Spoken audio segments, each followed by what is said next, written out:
Presentato presso il Giardino della Colimpetra nella Valle dei Templi di Agrigento, il romanzo d'esordio della scrittrice agrigentina Silvia Nocera, dal titolo Mio padre, il colonnello Sanders, che ha già partecipato alla 34esima edizione del premio Italo Calvino. L'evento culturale è stato moderato dal collega Stelio Zaccaria. Oltre all'autrice erano presenti le scrittrici Gabriella Portalone e Gentile Paola Baia, presente tra gli altri anche il direttore della Colimpetra, Giuseppe Lopilato. Come nasce questo tuo primo libro? Nasce dal desiderio di parlare, di raccontare del valore della memoria, inteso come identità del singolo, ovvero riflettendo sul fatto che poi l'identità è fatta dalla somma delle esperienze che ognuno fa nel corso della propria vita e che diventano ricordi. Nel momento in cui questi ricordi spariscono, viene meno l'identità di ognuno. E questo poi si concretizza nel racconto di una relazione tra un padre e un figlio, logorata dal tempo e dalla distanza, che finiscono per ritrovarsi a causa dell'Alzheimer, che è la malattia che per eccellenza cancella i ricordi. E quindi ci sarà una corsa contro il tempo da parte del figlio per recuperare i ricordi di questo padre che via via spariscono, e ci sarà un viaggio in questa relazione in cui poi alla fine queste due persone si ritroveranno riscoprendo questo rapporto in chiave del tutto nuova e diversa. Come nasce l'idea di questo libro e a chi si rivolge? Si rivolge a tutti, è un libro che credo sia molto fruibile e facile da leggere, e spero che siano in tanti ad avere voglia di leggerlo. Presentarlo in questo posto meraviglioso ha sicuramente un sapore speciale, il Giardino della Colimpetra. Sì, non potevo veramente desiderare di più.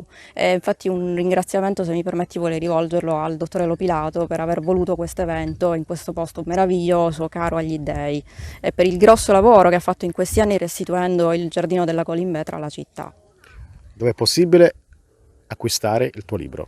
È possibile acquistarlo su Amazon, sullo store libri di Amazon, sia in formato ebook che in formato cartaceo.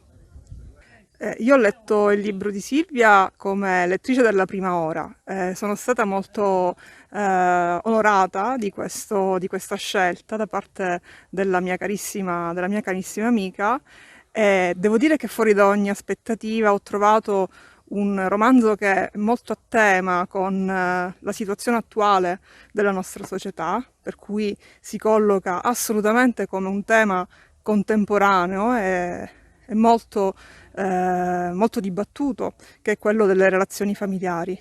Allo stesso tempo l'ho trovato però ben inserito nella narrativa italiana dell'ultimo secolo. Ha partecipato infatti a un prestigioso premio letterario e si vede tutto l'impegno di Silvia nel tracciare un percorso che in qualche modo ricalca molte delle caratteristiche della letteratura italiana, soprattutto della letteratura giovanile e dei giovani adulti fondamentalmente, quindi un tema molto contemporaneo e molto fresco, che però allo stesso tempo attinge a una struttura narrativa classica e ben strutturata.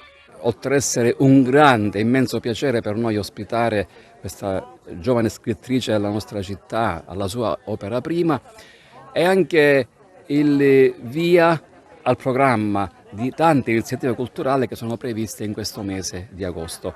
Seguirà giorno 12 qui una conferenza dello scienziato Tommaso Parrinello che ci verrà a parlare della Terra vista dai satelliti, vista dallo spazio, e ci racconterà la drammatica situazione che stiamo vivendo riguardo ai cambiamenti climatici con dati scientifici inoppugnabili. Ma poi avremo altri momenti con la storia degli scrittori con i quali collaboriamo da sempre, Felice Cavallaro, Gaetano Savatteri, saranno qui a presentare dei libri molto interessanti e molto belli. Il 19 di agosto, Io Felicia, conversazioni con la mamma di Peppino Impastato, scritto da due giovani, allora giovani, cresciuti accanto a questa figura così importante.